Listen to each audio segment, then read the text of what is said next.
Sports show on the airwaves. We're the only World Food Championship host in the state. This is the Out of Bounds Show with Bo Bounds.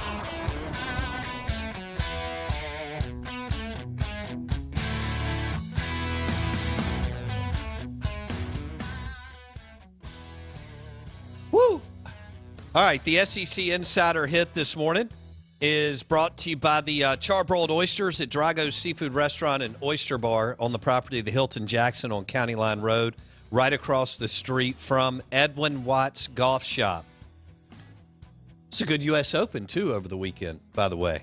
And before you go to Live Oaks Golf Club or Dancing Rabbit Golf Club, stop by Edwin Watts Golf Shop for all your golf clubs, golf balls, and golf accessories at Edwin Watts Golf Shop on County Line Road. We're going to go to the Parish Brewing guest line. Welcome in our friend, Brad Edwards, College Game Day on ESPN Radio. The SEC will kick off this weekend, thank goodness. Brad, good morning. How are you? I'm doing great. I just heard you talking about golf. Did you by any chance watch the end of the U.S. Open? I mean, the very end. No. On TV yesterday. Okay, it was weird. Now, I had not watched what has already been played. The PGA has been played. And just, I think not having fans there, not having a gallery. Now, part of it was because he had such a big lead. But even in previous cases like that, in majors where a guy is just coming down the home stretch in order to be crowned the champion, like there's a lot of energy around it. And the announcers really were having a hard time getting into it because there was no competition. It was over. And then there's no buzz in the crowd, and it was weird. Like it felt like it was like the end of Thursday or something like that. And so, I mean, just one more reason we just got to get back to normal and have fans there as a part of it. It's great to have sports. Don't get me wrong. It's awesome to be able to watch it again, but certain things just don't feel the same without the crowd involvement. All right. Well, speaking of College Game Day on ESPN Radio, you've been able to travel to campuses all over, and a lot of times that campus is hosting a big game. What in your opinion is kind of the biggest oh wow or biggest moment that you've had on game day while being on radio as one of the analysts on College Game Day on ESPN Radio? You mean during our show? During the show. Or going into a game? During the show. During the show, probably one of the best crowds that we had was at Washington. And this was, Washington had been down for a while, and they were starting to come back. And this was under Steve Sarkisian. And so we were there, and they were hosting Oregon. And anyway, their fans were just really excited that they were actually relevant again. And so they turned out in huge numbers. So we had a great crowd there. I'd always heard, how good their crowd was. But what really struck me that day. Now, of course, this is Oregon under. I guess it's probably Helfrich. It's probably just after Chip Kelly had left. Washington, Oregon has always been a big rivalry. So on top of everything else, this is a huge rivalry game. They had lost it a bunch of years in a row. It is a big deal for them. And so you got all these Washington fans just can't wait to go out there, play a game the country's watching, a chance to beat their rival, one of their rivals, all that. And then you got Oregon fans who are walking around holding up signs saying, "We want Bama." Like the Oregon fans, they had looked way past this game against Washington, and they didn't have any reason to be concerned either because they ended up blowing them out. But it was, but that was a great show just because of the energy from that crowd. I mean, it's one thing to go to a place that has a big crowd, but as we were just talking about, it's another thing for that crowd to really be excited about the moment. And so many of these places are used to having big games year after year after year, and it was nice to be in a place that was really starved for a big game. Okay, well, speaking of that, is it almost ho-hum when you're at Tuscaloosa and they're in a big game just because of what Saban's done the last 11 years? The best atmosphere that we had in Tuscaloosa was 2009 for LSU. And that was because they hadn't won a national championship yet under Saban. And it had been a drought, and they were back in the mix. and I think they knew that they were good enough to win it. But this was a major hurdle against LSU that year, and ended up being a really, really fun game. It wasn't close in the final 5 minutes, but it was definitely close in the third quarter. And the crowd was just, they were just really, really into it all day long. Now, that one was a little bit different because the game was going on while we were on the air. So we actually had a huge crowd around our set watching it on the monitors, because there were so many, as you know, with a lot of SEC sites, there's so many people who are out there tailgating who don't have tickets, can't get in because it's sold out. And so we had some of that overflow crowd in front of us. So that was fun. Now, 2 years later, the 1-2 LSU game in Tuscaloosa that had all the field goals, that one was that. So that was a night game. And so during our entire show, it was the build up to the game. And what was crazy is that you could cut the tension in the air with a knife, like for 5 or 6 hours leading up to kickoff. And we're out on the quad, like it's, we're a few hundred yards from the stadium, but you can sense it in the fans of both teams. Like, they were intense. Like, this was, and of course the irony is they ended up playing again for the national title in a rematch, but you felt like that was the game that was going to decide the national championship right there that night. And like I said, you could just feel it. And what was crazy is the following week, so that was arguably the biggest game that had ever been played on Alabama's campus. The following week, we were at Stanford for arguably the biggest game that had ever been played on Stanford's campus. Oregon was there, and Stanford was undefeated. And it was a completely different feel. It was one of those where you felt like there was a party going on, but you didn't really feel like there was a football game. And so that's the difference between. I don't want to make a blanket statement about the Pac-12, because I just told you Washington was great, Oregon is great. When USC is good, that there are a few places, but Stanford's not a football. They're not, No, they're tech that's not stuff their like thing. that. That's not their thing. So, I mean, you got guys walking around with bottles of wine and stuff. But it was, like I said, I mean, back-to-back weeks, the biggest game ever on that campus, and it was night and day difference between the field. Brad Edwards, College Game Day on ESPN Radio. He joins us on the Parish Brewing guest line. Some of the years that you were describing there, the host of that show was Ryan Russillo. Both of them. Yeah, both of those years. Okay. Yeah. All right. So I've obviously listened to you a million times, and I started listening to that show when it was you and Russillo, and I guess it was still Trevor. Is that right, Brad? Oh yeah, Trevor's been with me. Yeah, Trevor was on the show before I was. So. Okay, got it. So Russillo is from, I think, Vermont, and he didn't grow up in what you grew up here, so you knew all about Bear Bryant and Pat Dye and all the different Johnny Vaught and all the different things going on and right in the heart of the SEC. And so he kind of got baptized over the years and really enjoyed it and talked about all the Alabama LSU games he got to go to.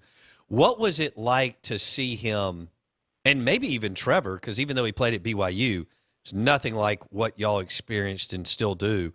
What was it like seeing a guy from the Northeast that was kind of more NBA, I guess, of go through the whole SEC baptism by fire, Brad? Yeah. Russillo was a Boston sports guy, and that was his whole childhood. And he hadn't really been exposed to real college football until he started working at ESPN. And the school that he really fell in love with, I mean, he loved most of it, and especially the SEC. But LSU was the one that ended up becoming his favorite. And I think if he does root openly for anyone at this point, it would probably be LSU. We made a lot of friends at LSU over the years, and I know that he still sees some of those guys every single year. So it really was interesting because, like you said, to me it was just secondhand. This is the way I'm used to football being, but to him, and I think the big thing was, whereas some people it would be the difference between what maybe Division II football was like, where they went to school and then big time college football, in the SEC. For Russillo, this was more like, okay, he's just kind of latching onto the differences between NFL and college. And so these things like the the passion of the fans, and the whole atmosphere along with it are things that someone who grew up with NFL, you know that NFL is higher quality of football. Obviously, it's the highest quality of football you're going to find. And the fans for the few hours the game's on the air are really into it in the stadium. And you just kind of grow up with this impression that this is as good as it gets in every way. And when you start to realize that the atmosphere in college football at the big time programs is noticeably better than it is in the NFL, that really grabs your attention. I think that was what was fun, is to see him kind of go through that process. Brad Edwards, College Game Day on ESPN Radio, week 1 of the SEC. This weekend, 2 of the big games, Ole Miss hosting Florida and Mississippi State at LSU. And then I think I'd probably go Tennessee, South Carolina, and maybe Auburn, Kentucky. We'll see if Kentucky Auburn, can. Kentucky, I think, would be the other one. Yeah, someone asked me on a radio show in where was it? I think it was somewhere in Alabama last week about which games I was looking forward to the most in the opening weekend, and my answer was the 2 with the Mississippi teams, because I do think those are the most compelling.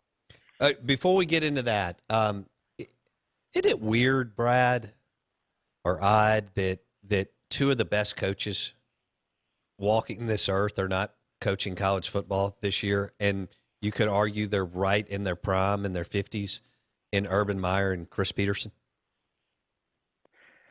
Yeah, I mean, I hadn't really thought about it because with watching Urban last year and with Ohio State doing so well without him, it wasn't that I don't think of him as a great coach anymore. It was just more that I don't really think of him as a free agent. But I mean, he's still young, and he could go back and do it. And obviously, this year was not the year to get back in for anybody.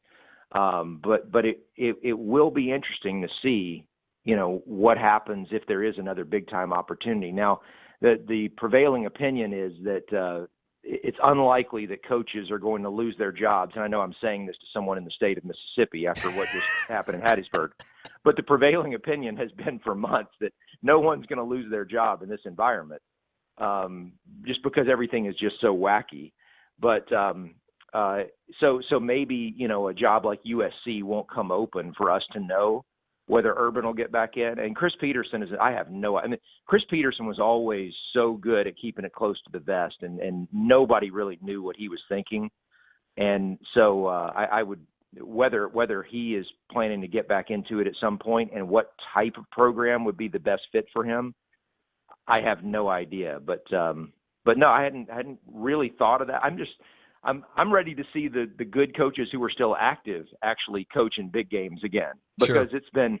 This has been kind of torture watching football, but no compelling matchups. I mean, when Louisville Miami is the best thing you have to get excited about in the first 3 weeks of the season. I mean, I'm not even sure. Was either of those teams ranked in the preseason top 25? I don't think so. No. So, I mean, actually, I know they weren't, because I had already looked at that. Is that the preseason top 25 AP poll? There were no matchups of teams ranked in that poll until the month of October. All right, let's jump into it. What does Mississippi State have to do to keep the game within one score in the second half this weekend? Is you get the Mike Leach, KJ Costello debut in Baton Rouge with no crazy home field advantage? Yeah, I think it's gonna come down to defense, and obviously LSU with 2 returning starters on offense, and they've got a lot of new things they're having to adjust to, and I think if State can take advantage of that and maybe get a few turnovers, certainly if they can just one way or the other get off the field. And look, we saw, I don't know if you watched much of it, but the Oklahoma State game I did on Saturday. I mean, that is a pretty high-powered offense when it has everyone there. And the quarterback went out in the second quarter, didn't come back. And I mean, Tulsa is not a good defensive team. I mean, not good at all. defensively. And Oklahoma State struggled. So I think for some offenses, there is going to be this, just kind of getting the rust off thing that's very present, especially with LSU, where there's so many guys who have not seen a lot of playing time. There could be some real difficulties for them. And so State, even though I think their defense is probably overmatched talent-wise by LSU's offense, the inexperience could be a factor there. So I think that's the key, because I don't have any question that State, while they will still have to deal with some of those things themselves, from as far as offense and a new system and all that stuff, new quarterback, everything that goes with that, there is an opportunity that if they're better prepared offensively than LSU is out of the gate, then I think they got a chance to surprise them with some stuff, because while throwing the ball is not anything new in the SEC these days, Leach does it a little bit differently, and there's a lot more of it, and so I think it's possible that if they could get up early, then I think they could really put some pressure on. Now, Brad, they think they have 2 NFL offensive tackles at Mississippi State. Guy named Charles Cross, who they had to beat Bama and Florida State for. They don't always win the in-state battles. No. But and then a kid that his nickname's Dollar Bill. Blake, do you remember his? Quatravius Johnson. Thank you. Will be the right tackle. So they feel like they've got some Cole Smith. Brent Smith started at Mississippi State in the 90s for Sherrill. His son, Trent, he's out of Pontotoc. He signed with LSU. He wanted to go – anyway, it's a long story. Wanted to go to Mississippi State. Some things were happening. And he goes down to LSU, transfers back to Mississippi State. He's going to play center. He's eligible this year. He wasn't eligible last year. Anyway, point is, as you look at it, do you see blowout or at least somewhat close? Because the line's at 20 or it's going to 20? Or do you think that this could be anywhere between 7 and 17 throughout the afternoon? I would be surprised if this is a blowout, just because of all LSU has been dealing with. I mean, first of all, it's coming down off the high. Any team that has a season like they had last year, where it not only were they undefeated, but it was kind of unexpected, right? Like they were, they weren't picked to be in the playoff before the season started by a lot of people, and they end up going through, running the table, and winning as convincingly as they did, having the Heisman Trophy winner, maybe the greatest offense in college football history. There's a lot of patting yourself on the back that goes on in an offseason like that. And it's hard for most defending national champions to get motivated for the next season at the same level that they were before, regardless. But then you start to add all the other pieces. Joe Brady's gone. It's not just that Joe Burrow's gone, but 8 other starters with him off that offense, and you put it all together along with the opt-outs. Jamar Chase was obviously a part of that.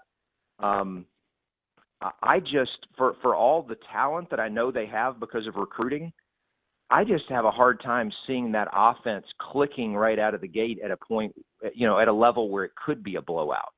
I will be really surprised and very impressed if LSU is just clicking on all cylinders and, throws 40 up there in this game, because I just think they got way too much stuff that they still have to figure out. And, a disjointed offseason certainly didn't help anyone, get a lot better on offense. He is Brad Edwards, College Game Day on ESPN Radio, joining us on the Out of Bounds show on the Parish Brewing guest line. All right, let's go to Oxford, Brad. Florida at Ole Miss. I actually think a team that has an advantage coming out of COVID or the pandemic is Florida. Yeah. Mullen's been there. Grantham's been there, returning quarterback. There's just a lot of continuity there. Yes. And even though I like Ole Miss's offense with 80% of the production coming back, Dan is loaded up on defense and edge rushers, and it's going to be very, very difficult. How do you see this one, Florida and Ole Miss? Yeah, I think this is one where a whole lot of the factors certainly leaning toward Florida. You just mentioned a big one, which is the continuity, which, with an off season like this, the more of that you have, the more coming back from last year, the better off you are. And so from the coaching staff on down, I think that's an advantage for Florida. And then, for a road team, I mean, I think the fact that you're playing a game like this and it's not going to be, and I realize Oxford's not it's not the craziest place to play in the SEC. But when they're into it, like most places in the conference, it's a tough place to play, and yet they're not going to be able to have a full stadium. Nobody is. So that being on the road is not necessarily something that's going to hurt Florida, and then it's just kind of the wait and see with Ole Miss. With I have no doubt Kiffin's can do some fun things with this offense, but it's how is he going to use both quarterbacks? Is he going to use both? I assume that he at some point will, but to what degree? I don't know. I'm not sure what to expect, and I guess that would be the one advantage that I would say Ole Miss would have here, is that given the different styles of quarterbacks he has, and that you saw what he did at Alabama with different styles of quarterbacks, and how much stock do you put in what he did at FAU? I don't know. As I've talked to you about before, he's going to do what a lot of people would categorize as taking chances on fourth down. Okay, he's going to do it based on numbers, but most people are going to do double takes when he lines up on 4th and 3, 4th and 4, and starts going for it, because they just kind of become conditioned to thinking you don't do that. So he's going to be aggressive with the play calling, and I think that's their best shot. Ole Miss has got to be able to score, put pressure on, and see how Florida responds. But Florida is a team. What's kind of scary, Bo? I don't know. I assume you've seen a bunch of it. These predictions that have started to come in over the last week or so, as we've gotten closer to the SEC starting, I would say 9 out of 10 people that I've seen nationally, even ones who cover the SEC, picking the East, have picked Florida, not Georgia. And that's kind of scary to me, just because I think Georgia's still the more talented team. And it's like I'm not saying they're overrating Florida. Maybe they're just underselling Georgia, and this is not related at all to Florida. But man, when I see just person after person after person picking Florida to win the East now, I'm like, can they all be right? Can you take the second most talented team in the division and all be right? Like, right. It's just, I don't know. But anyway, Florida's still obviously a really good team, and that'll be a fun game. All right, we got 30 seconds, Brad. One thing about Georgia and their 4 new offensive linemen, we're going to know early, my man, because they play Auburn week 2 and Bama week 4. Yeah, that's true. I can't wait. Hey, man. This is gonna be a fun season. It is. Hey, thanks for the time today. We'll catch up again soon. You got it. Take care. Brad Edwards, College Game Day on ESPN Radio. Right here on the Out of Bounds Show in the Parish Brewing guest line. Also presented by Chris Corley, Angel Oak Home Loans. Chris Corley, Angel Oak Home Loans. Mark Ann, what's the name of your shop? Say it again. Bada?